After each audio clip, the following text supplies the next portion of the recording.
This lesson is an auxiliary lesson attached to the series Three-Dimensional Solids. And specifically what I want to address in this lesson is a derivation of the formula for surface area of a sphere. Now we all know that the surface area of a sphere is 4 pi r squared, but we're going to look at one way that we can come about that formula. So let's take a look at this sphere. And I'm going to look at a method of approximating the surface area of this sphere by breaking it into a couple of different shapes.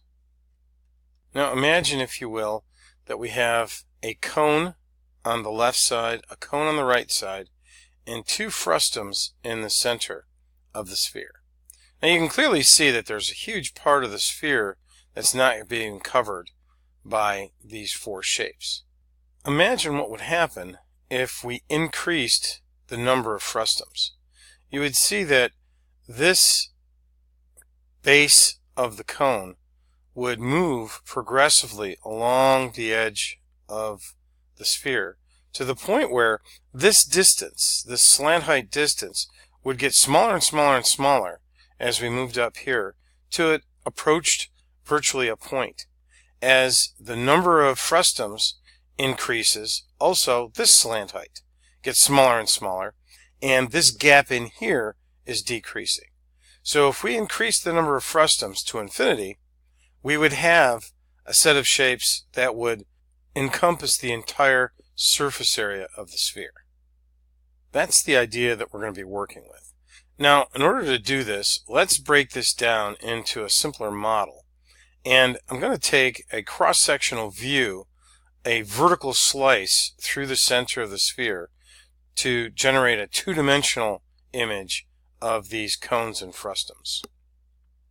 So here we have the cross-sectional image, and what I'm going to do is I'm going to put in some auxiliary lines inside here, and we're going to break these into a bunch of different similar triangles. Now what I want to point out first is that these 2 frustums and these 2 cones are formed by this inscribed regular octagon inside the circle here. And that's what we're going to use as our basis. So we're going to connect several of these vertices of this octagon and utilize the properties of an inscribed regular octagon in a circle to form some relationships that we're going to use to derive the surface area of the sphere.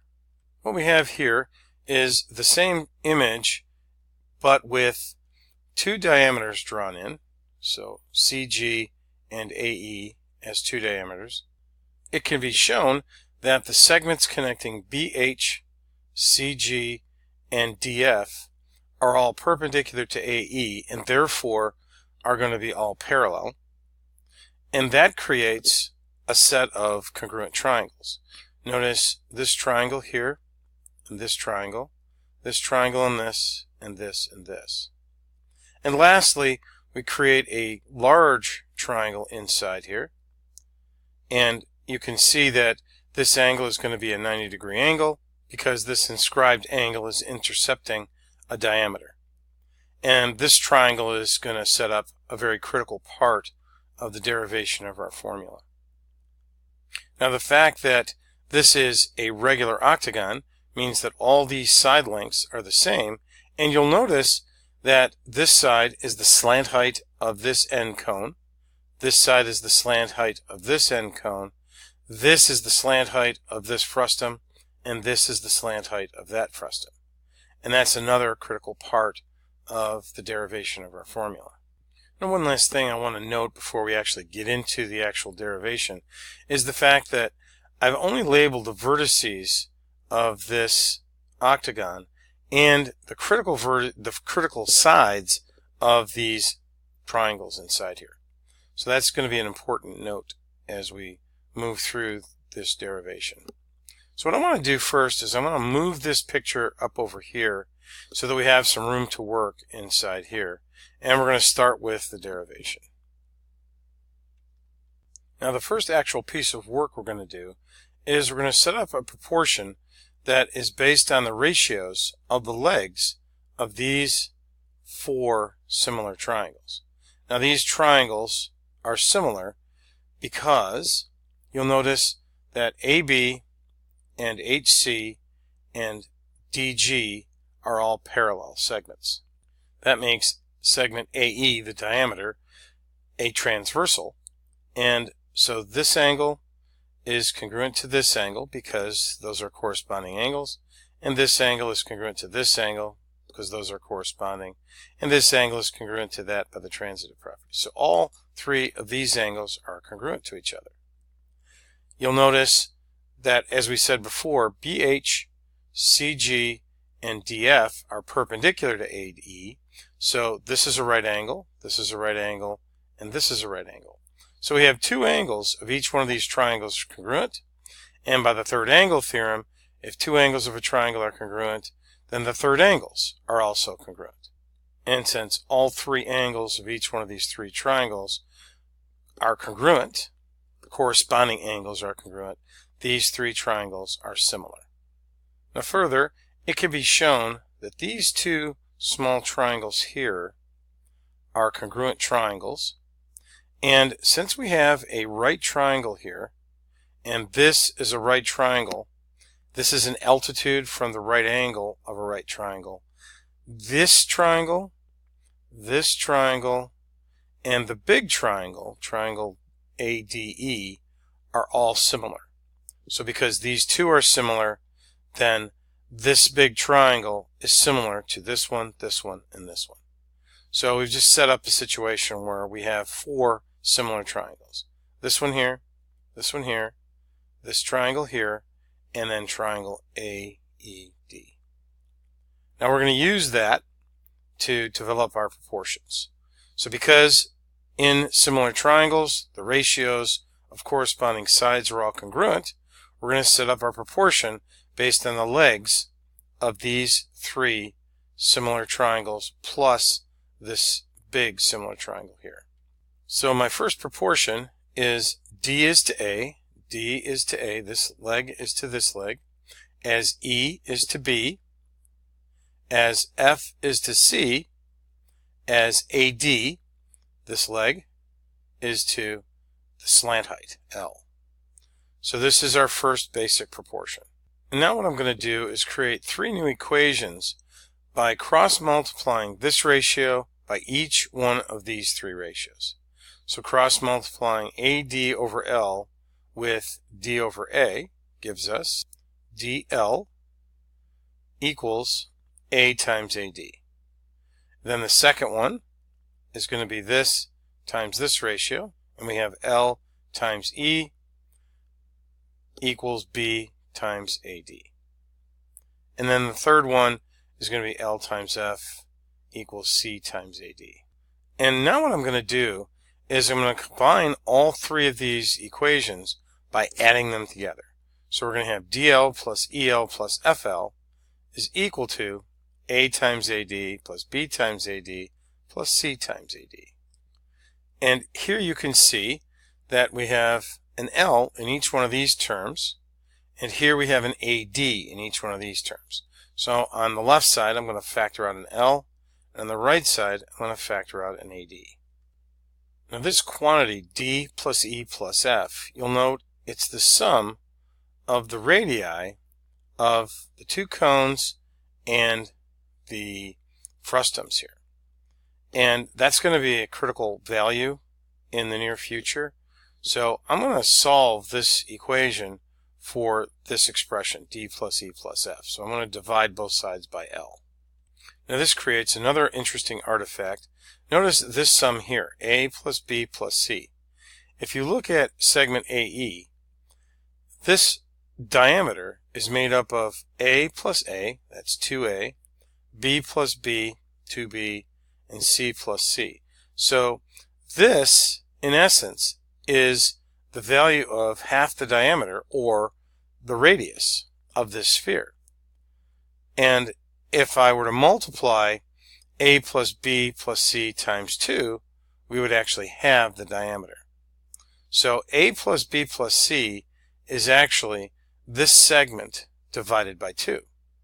And that's what we're going to do. We're going to do a little substitution there and get rid of this A plus B plus C and put in there AE divided by 2. Now we're going to leave this basic construction off to the side for now, and we're going to turn our attention back to this two-dimensional model of the surface area of the sphere.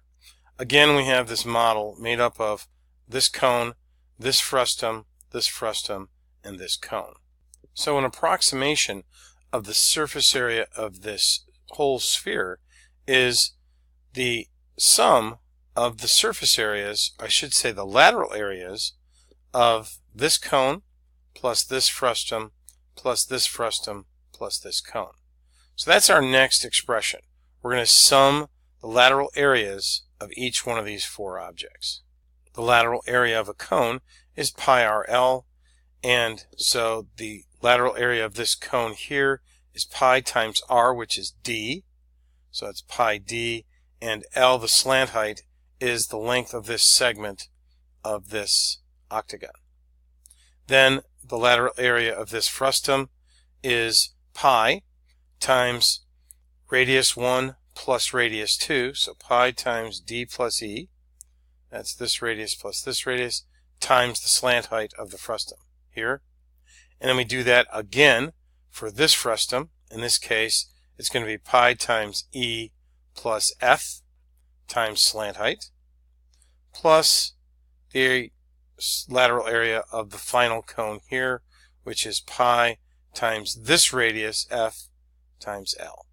So that forms this basic element here. And you can see that each one of these terms has a pi L in it.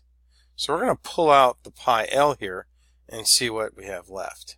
That gives us D plus E plus F plus F. Now we're going to combine these guys. That's obviously 2D plus 2E plus 2F. And we're going to go ahead and factor out the 2 out of each one of these three terms. Now hopefully you can see here we have the basis for our formula. We have 2 pi. Remember that the surface area of a sphere is 4 pi r squared. So we're getting there. But notice this expression. This is 2 pi slant height times D plus E plus F. And here we had our expression D plus E plus F equals this diameter times this leg of the right triangle here over 2 times slant height. So we're going to do this substitution. We're going to substitute D plus E plus F for this expression here.